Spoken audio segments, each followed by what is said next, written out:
নির্বাচনী প্রচারণা এখন জমজমাট। এলাকায় এলাকায় প্রার্থীরা শোডাউন করছেন। জামায়াতের পক্ষ থেকে মোটরসাইকেলে শোভাযাত্রা র্যালি করা বা নির্বাচনী প্রচারণা করা যেটি হচ্ছে বড় আকারে করা হচ্ছিল সেটিতে নিষেধাজ্ঞা দেওয়া হয়েছে। বিএনপির প্রার্থীরাও বিভিন্ন জায়গায় প্রচারণা করছেন। জোট নিয়ে নানা সমীকরণ চলছে, যে জোটে কারা থাকবেন না। জোটের প্রার্থী এখনও দলগুলো আলাদা করে ঘোষণা দেয়নি, যে কারণে একটা চাপা অস্থিরতাও আছে। এছাড়া যারা মনোনয়ন বঞ্চিত হয়েছেন তাদের সেই বঞ্চনা থেকে ক্ষোভ বিক্ষোভ এগুলো আমরা দেখতে পাচ্ছি সারা দেশে। আজকে আমরা কথা বলতে চাই জোট ও মনোনয়ন ঘিরে যে অস্থিরতা সেটি নিয়ে। আরআইসিএল স্টিল জনতন্ত্র গণতন্ত্র আপনাদের সঙ্গে আছি শেখ জায়েদ। আমার সঙ্গে তিনজন অতিথি আছেন, পরিচয় করে দিচ্ছি তাদের সঙ্গে। আমার ডানে আছেন মাওলানা আহমেদ আলী কাসেমি, সিনিয়র নায়েবে আমির খেলাফত মজলিস, স্বাগত আপনাকে। তারপর মাঝখানে আছেন যারা ফজলে হুদা বাবুল, যুগ্ম সাধারণ সম্পাদক কৃষক দল এবং নওগাঁ ৩ আসনে বিএনপির মনোনীত প্রার্থী, স্বাগত আপনাকে বাবুল ভাই। তারপরে আছেন আপনাদের সবারই পরিচিত জনাব রাজিকুজ্জামান রতন, সাধারণ সম্পাদক বাংলাদেশের সমাজতান্ত্রিক দল বাসদ, স্বাগত আপনাকে। কথা বলছিলাম যেটি জোট ও মনোনয়ন ঘিরে অস্থিরতা। এই প্রসঙ্গে অস্থিরতা যেটা আমরা দেখতে পাচ্ছি এটি বিষয়ে যারা ফজলে হুদা বাবুল আপনার কাছে আগে আসতে চাই। এই অস্থিরতাটি প্রকট হয়েছে বিএনপির যখন মনোনয়ন ঘোষণা করা হলো 237টি আসনে মনোনয়ন ঘোষণার পর। আপনারা যেটি বলেন যে বিএনপি বড় দল, অনেক বেশি প্রতিযোগী, সেই জায়গা থেকে অনেকেই মনোনয়ন প্রত্যাশী থাকেন। আপনাদের নেতাকর্মীরা অনেকেই মনে করছেন যে সঠিক ব্যক্তিটি মনোনয়ন পায়নি, যাদের পাওয়ার ইচ্ছা তারা তাদের সমর্থনে তাদের সমর্থকদের নিয়ে নানান রকমভাবে আন্দোলন করে আপনাদের দলের হাইকমান্ডকে দেখানোর চেষ্টা করছেন যে তিনি মনোনয়ন পাওয়ার যোগ্য ছিলেন। এই জায়গাটিকে ঘিরে একটা অস্থিরতা রয়েছে, বিভিন্ন সময় সংঘর্ষে জড়াচ্ছেন নেতাকর্মীরা, আহত হচ্ছেন। আপনার কি মনে হয় এই যে মনোনয়ন যেটি দেয়া হলো, আপনিও পেয়েছেন মনোনয়ন, মানে এটি কি ঠিক আছে? এটি কি পরিবর্তন হতে পারে? যেটি বিভিন্ন জায়গায় আমরা একেবারে মনোনয়ন দেওয়ার পর দিনই আমরা পরিবর্তন দেখেছি। জোটের হিসাব নিকাশ সহ মনোনয়ন পরিবর্তন হওয়ার মানে সুযোগ আছে কিনা বা সম্ভাবনা আছে কিনা? ধন্যবাদ জায়েদ ভাই। কৃতজ্ঞতা নিউজ 24-এর এই গণতন্ত্র জনতন্ত্রের প্রোগ্রামে অনেকদিন পর আবার আসলাম। সত্যিই আমি খুবই সম্মানিত বোধ করছি যে আমাদের শ্রদ্ধেয় বড় ভাই রতন ভাইকে আমি টকশোতে অনেক দিন থেকে ফলো করি, ওনাকে আজকে পেলাম। কাশেমি ভাইয়ের সাথে একদিন এটিএনএ করবার সুযোগ হয়েছিল। যে বিষয়টির আপনি অবতারণা করেছেন এটি যদি এক বাক্যে বলি, না এক বাক্যে শুনতে চাচ্ছি না, বিস্তারিত বলবো। Very good. বিস্তারিত বলতে গেলে বলবো যে হ্যাঁ, বিএনপিতে শুধু নয় অন্য দলেও কিছু চাপ, অন্য দলেরগুলো অল্প আছে। যদি আমি বলি যে বিএনপিতে এরকম হওয়াটা খুবই স্বাভাবিক, যেটা আমরা মনে করেছিলাম যে আরো অনেক কিছু হবে, সেরকম তেমন কিছু হয়নি। কারণ এটা হচ্ছে প্রাথমিক মনোনয়ন দেওয়ার পর মহাসচিব স্যার একটা কথা বলেছেন যে এটা সম্ভাব্য প্রাথমিক মনোনয়ন। তাতে করে তৃণমূলের কিছু প্রার্থীরা তারা মনে করছে যে যদি আমরা শোডাউন দিতে পারি তাহলে হয়তো আমাদের কনসিডার করবেন। দেখুন, বাংলাদেশ জাতীয়তাবাদী দল হচ্ছে একটা গণতান্ত্রিক ধারার মধ্যপন্থী একটা দল। এই দলের আপনার স্ট্যান্ডিং কমিটি এবং ভারপ্রাপ্ত চেয়ারম্যান এবং ম্যাডাম খালেদা জিয়া তারা আসলে এই সিদ্ধান্ত নেন দলের প্রসিডিউর মেনটেন করে যে কাকে মনোনয়ন দেয়া হবে। তবে যেহেতু আমি নিজেও একজন মনোনয়ন প্রত্যাশী ছিলাম এবং আমার নাম ঘোষণা করা হয়েছে প্রাথমিকভাবে, সেজন্য বলছি যে আমি ব্যক্তিগতভাবে কোনো নেতার সাথে যোগাযোগ করিনি, কখনো কোনো জায়গায় কিংবা কোনো প্রোগ্রাম করে আমি দলের ভারপ্রাপ্ত চেয়ারম্যানকেও পাঠাইনি কিংবা ম্যাডাম খালেদা জিয়াকেও পাঠাইনি। যেটি বলছি ম্যাডাম আজকে অন স্ক্রিনে বলতে চাই, ম্যাডাম খালেদা জিয়া কিছুক্ষণ আগে এভার কেয়ারে ভর্তি হয়েছেন, আপনি জানেন। তার জন্য দেশবাসীর কাছে দোয়া চাই। ম্যাডাম খালেদা জিয়া দোয়া চেয়েছেন। তো তারা যাকে দিবেন আমাদের তৃণমূলের নেতৃবৃন্দ সবাই তাকে মেনে নেবেন। এখন আমি আমার আসন নিয়ে বলতে পারি, কিংবা আমার নওগাঁ জেলায় যে আসনগুলো সেখানে কিছু কিছু ক্ষুদ্র ক্ষুদ্র প্রতিক্রিয়া এসেছে, এটা খুব স্বাভাবিক। 17 বছর সবাই কম বেশি, কম আর বেশি, এর মধ্যে দেখুন প্রায় প্রত্যেকেই যোগ্য ক্যান্ডিডেট ছিলেন। তার মাঝে দল একজনকে বেছে নিয়েছে। অন্যেরা মনে করছে যে যদি এটা রিকনসিডারেশন করে সেজন্য তারা করছে, এটা খুব স্বাভাবিক। আমি ব্যক্তিগতভাবে প্রথমে আমার পাশের উপজেলার সভাপতির কাছে গিয়েছি, বসেছি, পার্সোনালি আমরা রুদ্ধদ্বারও কথা বলেছি। উনি বলেছেন যে 2-4 দিন মন খারাপ থাকবে, এরপর ঠিক হয়ে যাবে। তারপর হয়তো তারও কিছু কর্মীরা আছে, তাদের প্রেশারে হয়তো উনি আবার, আমি যখন তার সাথে কথা বলেছি ফোনে, উনি বলেছেন যে দেখেন এটা তো চূড়ান্ত না, চূড়ান্ত হলে আমরা নামব, ততক্ষণ আমিও তো একটু চেষ্টা করব। কিন্তু দলের মধ্যে কোনো বিভাজন নেই এবং কেউই ধানের শীষের বাইরে নয়। 100% কর্মী ম্যাডাম খালেদা জিয়া এবং তারেক রহমানের মারামারি সংঘর্ষ হচ্ছে কি নিয়ে তাহলে? মারামারি সংঘর্ষ আপনি যেটা চিটাগাঙ্গে বলছেন, বিভিন্ন জায়গায় এটা আইন শৃঙ্খলা পরিস্থিতির অবনতি। শুধু চট্টগ্রামে না, বিভিন্ন জায়গায় হচ্ছে, কিশোরগঞ্জেও হয়েছে। এইটা 237টা আসনে হয়েছে। এখানে লোকাল রাজনীতিতে অনেক রকমের উপাদান থাকে।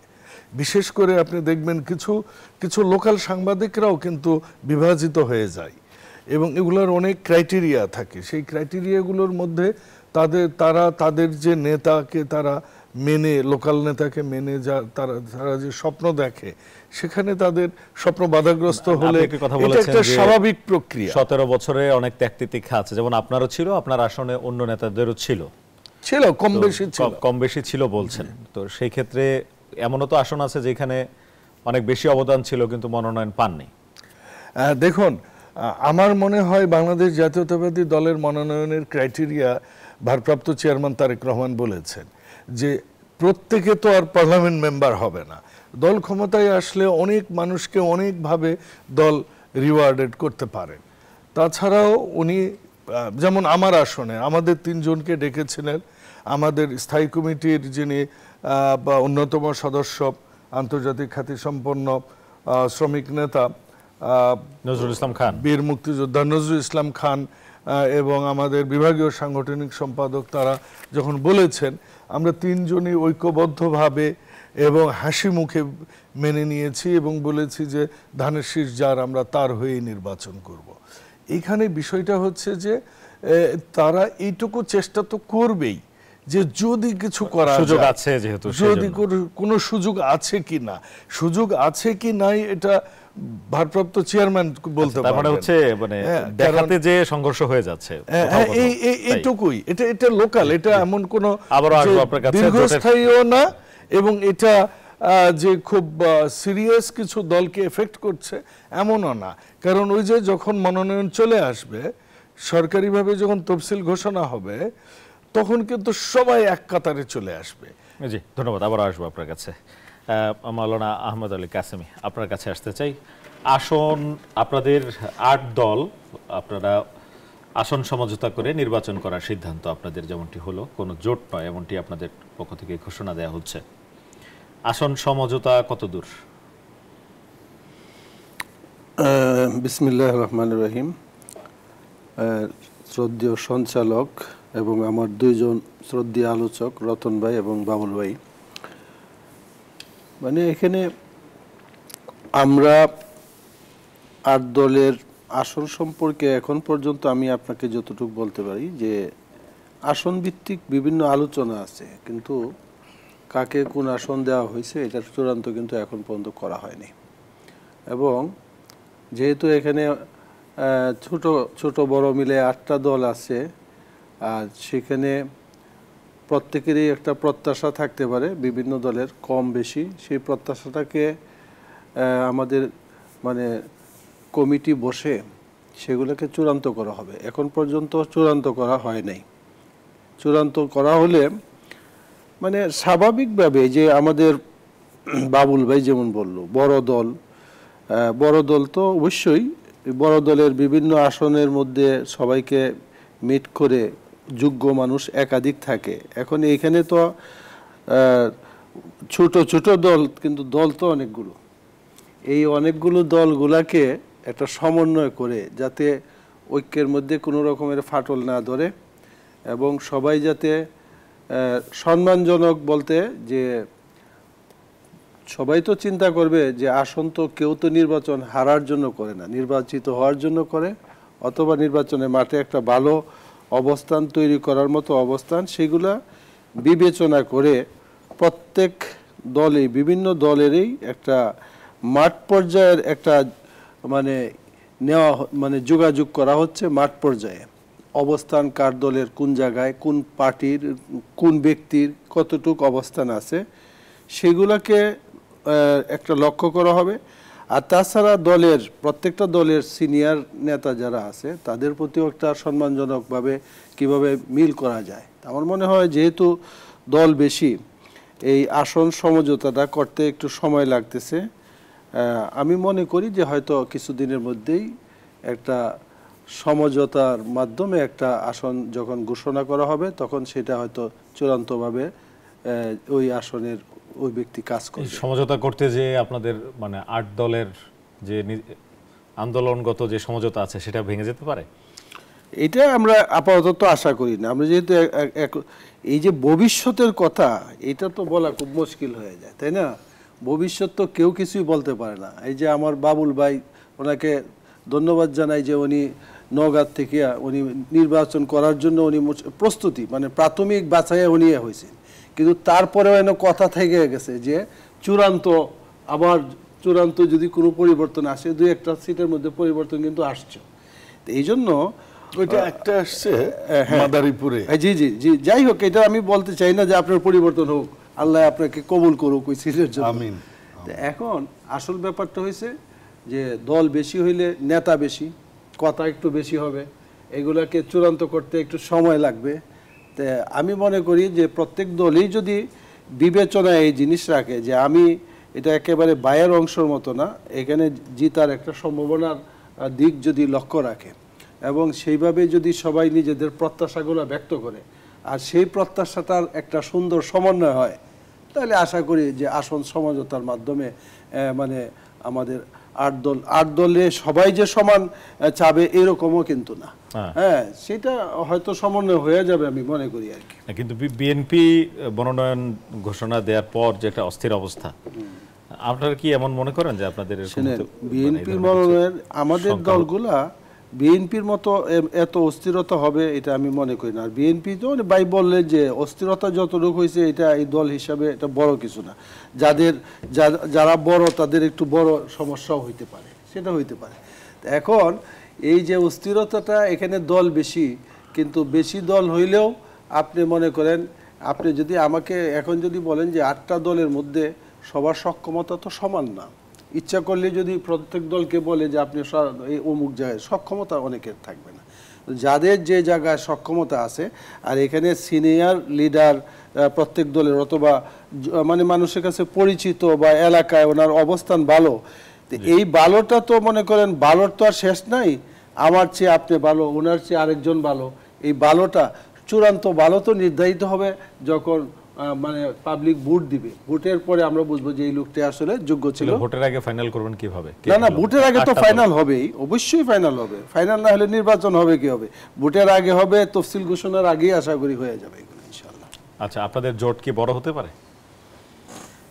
এইটা একটা প্রশ্ন যে জোট যদি কেউ করে, জোট তো আমরা বলতেছি না যে আমাদের সমঝোতার জন্য যে 8টি দল একত্রিত হয়েছে, এটা কিন্তু কোনো জোট হিসাবে একত্রিত দলগুলোর সংখ্যা বাড়তে পারে। এইটা স্বাভাবিক যে কোনো সময় এই ধরনের প্ল্যাটফর্মের মধ্যে কোনো না কোনো দল নতুন আসতে পারে, এবং এটার দরজা খোলা রাখা দরকার। যেহেতু আমরা চাই যে বেশি মানুষ আমাদের সাথে, অনেক দল। কাদের সাথে আলোচনা চলছে? না, আমি সুনির্দিষ্টভাবে কারোর সাথে আলোচনার কথা আমি আপনাকে বলতে পারবো না, বা সেটা বলার কোনো অবস্থাও আমাদের হয় নাই যে এটা আমি প্রকাশ করবেন না। এখন প্রকাশ করার প্রয়োজন মনে করতেছি না, তাই না? প্রকাশ করবো না এরকম না। এরকম হইতে পারে যে যখন দল আসবে একটা, তো এটা তো প্রকাশ গোপনে আসবে না। যখন আসলো তখন তো আপনারা মিডিয়ার কর্মীরা সবচেয়ে আগে জানবে। মানে প্রক্রিয়া চলছে। আমি বলতেছি যে প্রক্রিয়া চলছে, মানে এই যে কোনো দল যখন একত্রিত হয়, 5টা একত্রিত হইলে পরে এটা 6টা হইতে পারে, 6টা 7টা হইতে পারে, 8টা হয়েছে, আরো 2টা বাড়তেও পারে, তাই না? এটাকে নাকচ করে দেওয়া যায় না। জি, ধন্যবাদ আপনাকে। আবার আসবো আপনার কাছে। জনাব রাজিকুজ্জামান রতন, আপনার কাছে আসতে চাই। আপনাদের এমনিতে একটা জোট আছে, এর মধ্যে আপনাদের কার্যক্রম কিভাবে চালাচ্ছেন, আর এখন যে পরিস্থিতি, বিশেষ করে বাবুল ভাই যেমনটি বললেন যে নেতৃত্বের প্রতিযোগিতা বা কিছুটা শো অফ করে যদি মানে ভাগ্যে মনোনয়ন আনা যায়, সেই চেষ্টাই একটা অস্থির অবস্থা বিরাজ করছে। এটাকে আপনি কিভাবে দেখবেন? দল হিসাবে এটা বিএনপি কিভাবে সামাল দিতে পারে আপনার মনে হয়? এর সাথে হচ্ছে আপনাদের দলের কার্যক্রম কি চলছে? ধন্যবাদ। আমরা যখন নির্বাচন নিয়ে কথা বলি তখন আসলে প্রধানত বলতে চাই একটা গণতান্ত্রিক চর্চা হবে কিনা। নির্বাচন মানে তো নির্বাচিত করা, দল কাউকে মনোনয়ন দেবে, জনগণ তাকে নির্বাচিত করবে। দল মনোনয়ন দেবেন দলের বিবেচনায় যোগ্যতা বিচার করে, আর জনগণ দেখবেন তার গ্রহণযোগ্যতা কতটুকু আছে। এবং এটা নির্ভর করবে কিভাবে, এর মধ্যে গণতান্ত্রিক সংস্কৃতির চর্চা কিভাবে হবে, এর মধ্যে এলাকার প্রভাব প্রতিপত্তিটা কেমন থাকবে, কোনো কোনো ক্ষেত্রে প্রতীকের প্রভাবটা কি থাকবে, আঞ্চলিকতা এখানে কোনো ভূমিকা পালন করবে কিনা। আমরা যেটা বলি যে 3M, money, muscle and manipulation, এটার প্রভাবটা হবে কিনা। এখানে এই 3M এর কাছে আর একটা চতুর্থ M, মরালিটি, সেটা আবার মার খেয়ে যাবে কিনা। এরকম বহু ফ্যাক্টর নিয়েই কিন্তু নির্বাচনটা হয়। কিন্তু আমাদের এখানে নির্বাচনে যদি আমরা বলি যে কী নির্বাচন করব, প্রার্থী, এবং কি নির্বাচন করব, নীতি। মানে প্রার্থীর ক্ষেত্রে ব্যক্তি এবং তিনি কোন নীতিতে দেশটা পরিচালনা করবেন। পার্লামেন্ট কি? পার্লামেন্ট হচ্ছে একটা আইনসভা, যেখানে আইন তৈরি হবে। আচ্ছা, আইনসভা নিয়ে এত উদ্গ্রীব কেন মানুষ? সেখানে উদ্গ্রীব হওয়া উচিত ছিল এই জায়গায় যে আইনসভায় তো তৈরি হবে আইন, কিন্তু আমাদের পার্লামেন্টরা এমপি মানে মেম্বার অফ দ্য পার্লামেন্ট, এটার সঙ্গে আবার এটাকে আমরা বলতে পারি মেম্বার অফ দ্য পার্লামেন্ট, এমপিকে আবার বলা যায় ম্যাজিক্যাল পাওয়ার।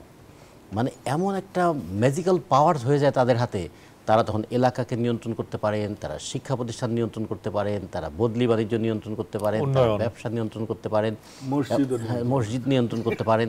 এই যে নিয়ন্ত্রণ করার ক্ষমতা, যেটা ছিল দায়িত্ব, সেটা পরিণত হয়ে গেল ক্ষমতা। ক্ষমতার একটা বড় মোহ থাকে, আবার ক্ষমতার একটা গরম থাকে। ক্ষমতা, এটা তো রতন ভাই শুরু থেকেই বাংলাদেশের জন্মের আগে থেকেই আছে, মানে এই ধরনের চর্চাটা। সেই জন্যই এখানে নির্বাচন যেটা হচ্ছে, আমরা সেটা ঠিক গণতান্ত্রিক নির্বাচনের চাইতেও এই যে আপনি যে বিষয়টা সবার মুখ থেকে বের করানোর চেষ্টা করছেন যে কেন অস্থিরতা, দায়িত্ব নিয়ে এত তো কারাকারি হওয়ার কথা ছিল না। আসলে কারাকারিটা হচ্ছে কর্তৃত্ব নিয়ে। যদি হতো যে আমি বেশি দায়িত্ব পালন করব, সেটা নিয়ে কি প্রতিযোগিতা হচ্ছে, নাকি না আমি এখানে এলে আমি বেশি কর্তৃত্ব করতে পারবো এবং আমি ক্ষমতা পাবো মানে অন্যকে ক্ষমতাহীন করে রাখতে পারবো। ফলে যে ক্ষমতাহীন হয়ে থাকতে চায় না সেও প্রতিদ্বন্দ্বিতায় লিপ্ত হয়। ফলে যেটা হওয়া উচিত ছিল যে আমরা শিক্ষানীতি নিয়ে এটা ভাবছি, কৃষিনীতি নিয়ে এরকম ভাবছি, আমাদের শিল্পনীতিটা এরকম হওয়া উচিত। আমার এলাকার বেকার সমস্যা সমাধানের ক্ষেত্রে আমি এই কাজটা করতে চাই। আপনারা বলুন তো যে আমাদের দেশের জনগণ ট্যাক্সের বোঝায় ভারাক্রান্ত, তারপর নতুন ট্যাক্স বাড়ানো কি উচিত হবে, নাকি নতুন ট্যাক্স না বাড়ালে দেশের আয় বাড়বে না? যখন বলবে যে হ্যাঁ দেশের আয়ের জন্য তো কিছু ট্যাক্স বাড়ানো উচিত, আচ্ছা তাহলে এমপি সাহেবরা বিনা ট্যাক্সে গাড়ি পাবেন কেন? এই প্রশ্নটা যদি বলে যে যিনি জনপ্রতিনিধি তিনি বিনা ট্যাক্সে গাড়ি পাবেন, আর যারা জনপ্রতিনিধি নির্বাচন করলো তারা আবার বর্ধিত আকারে ট্যাক্স দেবেন, এই যে বিতর্কগুলো হওয়া উচিত ছিল, তাহলেও তো কি আমরা বলতে পারতাম যে একটা নির্বাচনের মধ্যে দিয়ে জনগণের মধ্যে একটা প্রশ্ন তৈরি হচ্ছে, একটা উত্তর খোঁজার মানসিকতা তৈরি হচ্ছে, প্রার্থীকে যাচাই করে নিচ্ছেন, নীতিটাকে যাচাই করে নিচ্ছেন। আমাদের এখানে কিন্তু এটা তেমন হচ্ছে না। আমাদের এখানে হচ্ছে কি যে নির্বাচনে জিতে গেলাম মানে সব পেয়েছি, এই সব পেয়েছির ঘরে ঢোকার চাবিটা পেয়ে গেলাম, এরপরে তো সব আমার।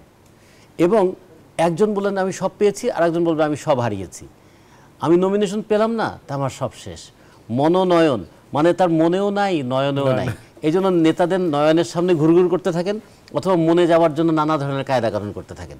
এগুলো দিয়ে হয় কি গণতন্ত্রের চর্চার চাইতে যে একই আদর্শে দল করছি, কিন্তু সেই দলের মধ্যে একটা মারমুখী প্রতিদ্বন্দ্বিতার জায়গা তৈরি হয়। আর যদি দল ভিন্ন হয় তাহলে আবার আর এক সমস্যা তৈরি হয়। আমরা এই জন্য মনে করি যে নির্বাচনকে একটা গণতান্ত্রিক ব্যবস্থার অঙ্গ হিসেবে দেখা উচিত। তাহলে আমরা অন্তত বলতে পারতাম যে হ্যাঁ আমাদেরকে কেউ সন্দেহ করবে না, আমাদেরকে কেউ বলবে না তুমি কি সেবা করার নামে শোষণ করতে আসছো, তুমি না জনসেবা করতে চাও, যদি জনসেবাই করতে চাও তাহলে কি কি সেবা করবে এটা একটু বলো তো। তাহলে কেন আমার জন্য তুমি 1000 টাকার নোট কিংবা লুঙ্গি কিংবা মোটরসাইকেল শো ডাউন করছো? তুমি আসলে শো ডাউন করছো মোটরসাইকেল নিয়ে, আসলে বো ডাউন করছো কিন্তু একটা ইমোরাল অ্যাক্টিভিটির কাছে। ফলে তুমি বো ডাউন করছো টাকার কাছে। তুমি তো টাকার লোভে একটা যুব সমাজকে আগামী 3 মাস বাটোয়ারা করে রাখবো। বা এই শোডাউনের বার্তাটাই কি? শোডাউনের বার্তা মানে আমার শক্তি আছে।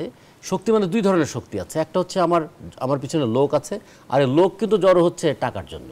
আবার এই টাকা দিয়ে আমি যখন নির্বাচন করবো, যে আমাদের এক উপদেষ্টাই বলে ফেললেন, তারা একটা অভ্যুত্থানের জন্ম দিয়েছিলেন, লক্ষ লক্ষ মানুষের আশা ভরসাকে তারা তাদের উপর অর্পণ করেছিল মানুষ। তারা বলেন 20-25 কোটি টাকার নিচে তো নির্বাচন হয় না। একজন উপদেষ্টা যখন এরকম কথা বলে ফেলেন এবং তারপরে তিনি নির্বাচন করবে বলে তার এলাকায় আগে থেকে নানা ধরনের বরাদ্দগুলো বাড়াতে থাকেন। দেখুন, আমরা বৈষম্য বিরোধী বাংলাদেশ গড়তে চেয়েছিলাম, আমি ক্ষমতা পেলেই বৈষম্য তৈরি করে ফেললাম, যে কোন এলাকা আমার এলাকায় বরাদ্দ বাড়ালাম, আমার এলাকার মানুষ খুশি হয়ে গেল। এটাও দেখেন একটা কীরকম অনৈতিকতার চর্চা। সেই মানুষ জিজ্ঞেস করলো না, এই আমার কুড়িগ্রামের মানুষও তো ট্যাক্স দিয়েছে, আমার তো রৌমারির মানুষও ট্যাক্স দিয়েছে, আমার তো গার্মেন্টস শ্রমিকরাও ট্যাক্স দিয়েছে, তাহলে আমার তো উচিত ছিল যেখানে অভাবটা বেশি বরাদ্দটা সেখানেই বেশি হবে। তাহলে সেটা কেন হচ্ছে না?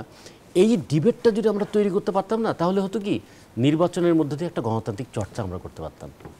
তখন আর ওই কাউকে টাকার খেলা, কাউকে আঞ্চলিকতা, কাউকে বেহেস্তে যাওয়ার টিকিট দেখিয়ে দেয়া এই সমস্ত করতে হতো না। তখন আমাদের করতে হচ্ছে, দেখুন আপনি যাচাই করে দেখুন। একটা ছোট্ট উদাহরণ দিয়ে আমার এই প্রসঙ্গটা শেষ করি। নিউ ইয়র্কের মেয়র পদে জিতলেন মামদানি। আমাদের এখানে পত্রপত্রিকায় লিখতে শুরু করলো মুসলমান মেয়র। আসলে শুধু কি মুসলমানের ভোটে তিনি মেয়র হতে পারতেন? নিউ ইয়র্ক শহরের মতো 9% হচ্ছে মুসলিম, 12.5% হচ্ছে ইহুদি, আর বাকি সব হচ্ছে খ্রিস্টান। ওখানে 800 ধরনের ভাষায় মানুষ কথা বলে। নিউ ইয়র্ক হচ্ছে এমন কোনো জায়গা নাই যেখান থেকে মানুষ যায় না ওখানে। সেইখানে 31% ইহুদি যুবগোষ্ঠী তাকে ভোট দিয়েছে। তাকে কি মুসলমান হিসেবে ভোট দিয়েছে? ভোট দিয়েছে তিনি মেয়র হলে অন্তত যেটা কথা বলেছেন, যে নিউ ইয়র্ক শহরে প্রতি 5টা শিশুর মধ্যে একটা শিশু না খেয়ে ঘুমায়, আমরা এমন ব্যবস্থা করব যাতে কোনো শিশু না খেয়ে না ঘুমায়। তিনি বলেছেন যে নিউ ইয়র্ক শহরের শ্রমিকরা দুশ্চিন্তার মধ্যে থাকে যে কাজ শেষে তাদের কোনো বাড়ি কি থাকবে। আমরা চেষ্টা করব প্রত্যেকটা গৃহহীন মানুষের খাতে যেন একটা বাড়ি পড়ে। তারা বলছেন যে নিউ ইয়র্ক শহরের শ্রমিকরা উদয়াস্ত পরিশ্রম করে, তাদের মজুরি এত কম কেন? তিনি বলছেন যে ঘন্টা প্রতি $30 আমরা মজুরি নির্ধারণ করব।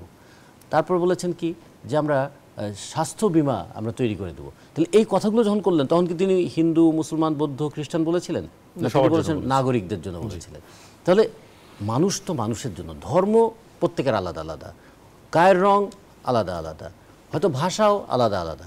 কিন্তু যখন আমি চা খাচ্ছি, তখন কিন্তু একবারও আমি চিন্তা করেছি যে ওই যে চা শ্রমিকটা চা পাতা তুলেছিল, সে কি রাজভর না মাইতি না অন্য কি? আমি তো চিন্তা করি না। আমি তো তার সেই শ্রমিকের হাতের ছোঁয়ায় যে চা পাতা, সেই চা পাতা দিয়ে আমি চা খাচ্ছি, ওই শ্রমিকের মজুরিটা কি ঠিক মতো হবে? আজকে আমাদের মানে প্রেস ক্লাবের সামনে গত 30 দিন ধরে বসে আছে প্রতিবন্ধী স্কুলের শিক্ষকরা, 1700টা প্রতিবন্ধী স্কুলের শিক্ষকরা, যে প্রতিবন্ধী শিশুরা বাবা মার কাছে কীরকম একটা মানে বেদনাময় বোঝা, সমাজের কাছে অপাঙ্ক্তেয়। তাদেরকে যারা লেখাপড়া করেছেন তাদের এখন এমপিও হচ্ছে না, এমপিও ভুক্তির জন্য তারা আন্দোলন করছে। তাহলে এই মানুষগুলো কেন?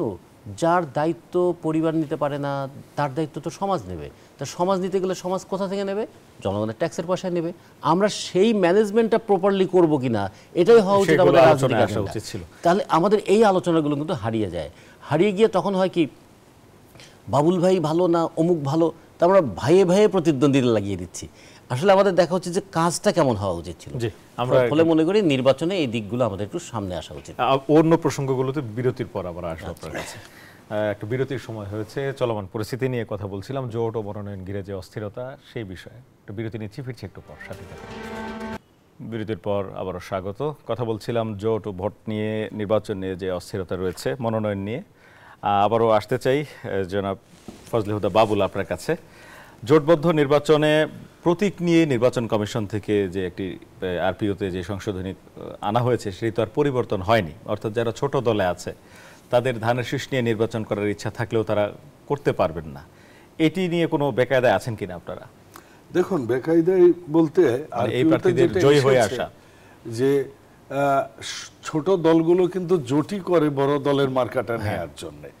কাজে এই যে এই জোটের যে মানে থিম বিহাইন্ড দ্য জোট, মানে অ্যালায়েন্স, এই থিম বিহাইন্ড দ্য অ্যালায়েন্সকে এখানে উপেক্ষা করা হয়েছে।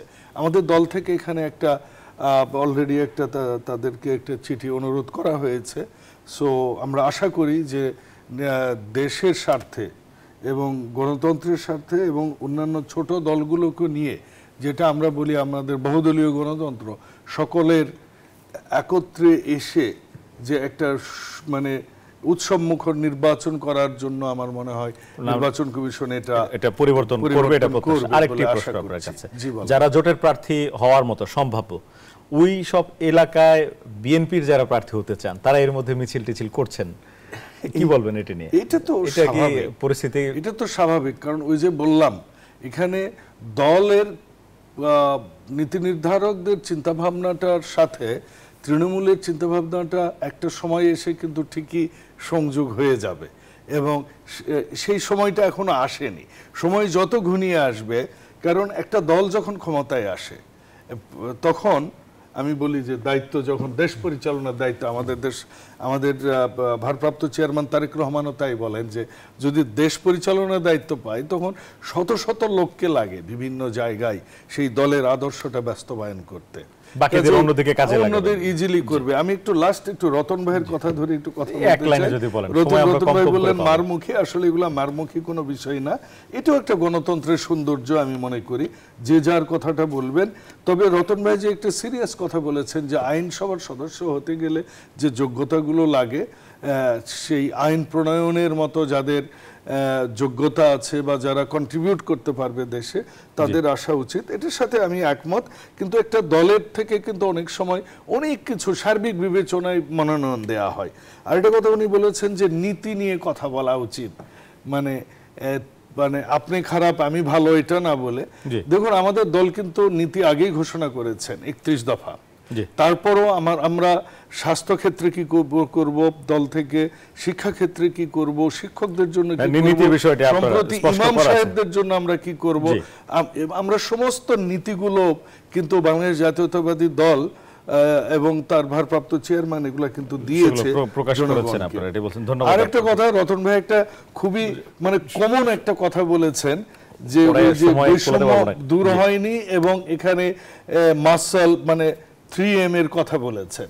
আসলে এটা সব ক্ষেত্রে আমার মনে হয় না প্রযোজ্য, কারণ শহীদ প্রেসিডেন্ট জিয়াউর রহমানও ক্ষমতায় ছিলেন, দায়িত্বে ছিলেন, সেটি দেখা যায়, বেগম খালেদা জিয়াও ছিলেন, তাদের কি সম্পদ আছে এটা দেশবাসী জানেন। কাজে এটা একদম যে ইউনিভার্সাল ক্ষেত্রে এটা প্রযোজ্য না করে। আপনার কাছে জনাব মাওলানা আহমদ আলী কাসেমি, আপনার কাছে যেটি আসতে চাই যে এই যে জোটবদ্ধ নির্বাচনে বড় দলের প্রতীক না নেওয়া যাচ্ছে না এবং এইটিকে আবার আপনারা সমর্থন করছেন, আপনাদের এই যারা আসন সমঝোতায় যাবেন এখানেও তো এমন প্রতীক আছে যেগুলো পরিচিত না। আছে, তারপরেও আমরা মনে করি যে আমরা দল হিসাবে ছোট হই আর যাই হোক, নিজস্ব প্রতীক যেটা আমাদের নির্বাচন কমিশন কর্তৃক বরাদ্দ, আমরা যেই প্রতীক, আমরা আমাদের প্রতীককেই অ্যাডভান্স করতে চাই। এবং আমি মনে করি যে আমরা যদি দাঁড়িপাল্লায় ভোট করতে যাব না, আমরা আমাদের দলের যে প্রতীক আছে খেলাফত মজলিসের, আমরা দেওয়ালগড়ি মার্কা আমরা ভোট করব। এই জন্য আমরা মনে করি, কারণ এইটা অনেকটা উনি বাউল ভাই বলছেন যে আপনারা সুবিধা পাবেন, সুবিধা আপনি সুবিধাটা শুনেন, সুবিধা যদি আমার প্রতীকে আমি পাই তাহলে এই সুবিধাটা আমার জন্য ভালো, আর অন্যের প্রতীকে যদি আমি পাই তাহলে এই সুবিধাটা আমার জন্য বেশি। আমরা আমাদের ব্যক্তিগত বা আমাদের দল এটা মনে করে না, আমরা মনে করি আমাদের নিজস্ব প্রতীকে আমাদের অগ্রসর হওয়া উচিত। এই জন্য আপনি আরেকটা বাইরের একটা কথা বলি যে উনি বলছেন যে ওনাদের দল কি কি করবেন 31 দফার মধ্যে বলছেন না, এমনকি গতকালকে ইমামদেরকে জন্য কি কি করবেন এটা বলছেন তারেক রহমান সাহেব। ভালো, আসলে ব্যাপারটা হচ্ছে কি, নির্বাচন যখন কাছে আসে তখন কিন্তু নির্বাচিত হওয়ার কাছাকাছি দলগুলা তারা বিভিন্ন ধরনের ওয়াদা করে, সেই ওয়াদাগুলা সবসময় রক্ষা করার জন্য মনে করি চেষ্টা করে, কিন্তু সব ওয়াদা তারা রক্ষা করতে পারে না। মনে হয় যে নির্বাচনে একজন এমপি সবই কিছু দিয়ে দিতে চায়, কিন্তু মনে করে যে আগে ভোট পাইলে তারপরে সে দেওয়ার প্রশ্ন পরে আসবে এবং পরে আমরা বলবো যে কেন দিতে পারি নাই, দিতে চেয়েছিলাম ইত্যাদি ইত্যাদি কথা পরে আসবে। এই জন্য এখন নির্বাচনের আগে অনেক ধরনের ওয়াদা হবে, সকল শ্রেণীর মানুষের বৈষম্য দূর হয়ে যাবে এবং আমরা ক্ষমতায় আসলে আপনাদের সবার যার যার দাবি আছে সব পূরণ করব। ধন্যবাদ আপনাকে। জনাব রাজিকুজ্জামান রতন, একেবারে প্রথমে আপনার কাছে প্রশ্ন ছিল আপনারা কি করছেন, নির্বাচনকে কেন্দ্র করে জোট করছেন কিনা, কিভাবে নির্বাচন করছেন? নির্বাচনকে কেন্দ্র করে আমরা তিনটা বিষয়ে মনোযোগ দিয়েছি জি যে দেশের সমস্যাটা আসলে কি। ছোট্ট একটা উদাহরণ দিয়ে বলি, আজকে 24শে নভেম্বর গেল, তাজরিন অগ্নিকাণ্ডে 13 বছর পার হলো। সকালে আমরা ফুল দিতে গিয়েছিলাম, ওইখানে একটা এপিটাফে লেখা আছে, এখানে আছে যে মৃতদেহটি, তার নাম হতে পারত মাহফুজা, বাড়ি কুড়িগ্রাম, বয়স 22। ওই তাজরিন হত্যাকাণ্ডের অগ্নিকাণ্ডের সময় অচিহ্নিত শ্রমিকদের কবরস্থানটা হচ্ছে জুরাইনে, মানে শ্রমিকরা কারখানায় ছিল কিন্তু তাদের নাম কোথাও নাই, অচিহ্নিত হিসেবে তাদেরকে ওই ডিএনএ টেস্ট করে ওখানে রাখা হয়েছে। 13 বছরেই কিন্তু এটার কোনো বিচার হলো না, তাদের শাস্তি ক্ষতিপূরণ হলো না, শনাক্ত হলো না। এমনকি একজন শ্রমিক কারখানায় মৃত্যুবরণ করলে তার ক্ষতিপূরণ হচ্ছে 2 লাখ টাকা।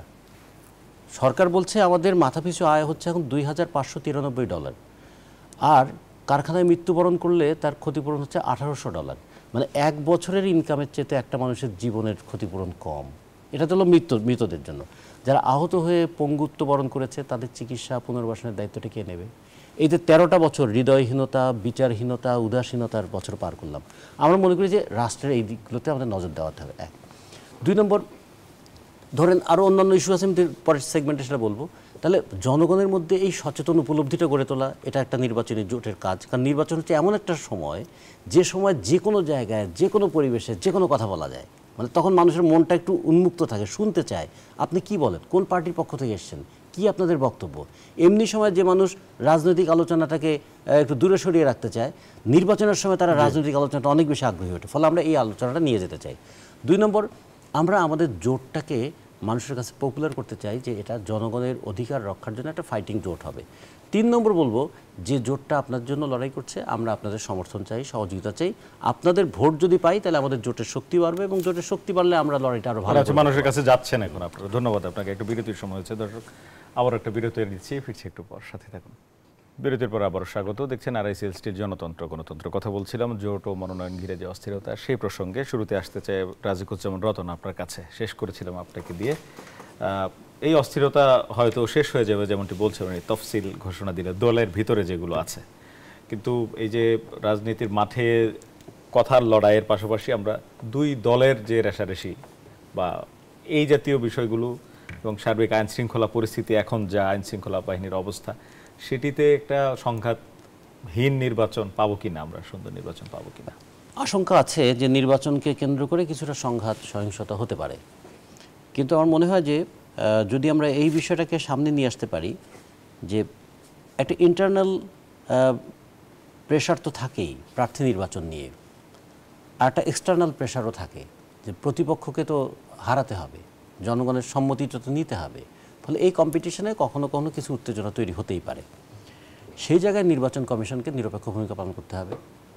আর যারা নির্বাচনের ক্ষেত্রে কয়েকটা ফ্যাক্টর আছে। একটা হলো ভোটার যে ভোট দেবেন, যিনি ভোট নেবেন, ভোটের দিনের পরিবেশটা কী হবে, ভোটের পরের দিনের পরিবেশটা কী হবে, এবং বিজয়ী হওয়ার পর তারা পরাজিতদের প্রতি কী দৃষ্টিভঙ্গি পোষণ করবেন, এগুলো মিলে তো নির্বাচনের আগে, নির্বাচনের দিনে এবং নির্বাচনের পরে পরিবেশটা নির্ধারিত হয়।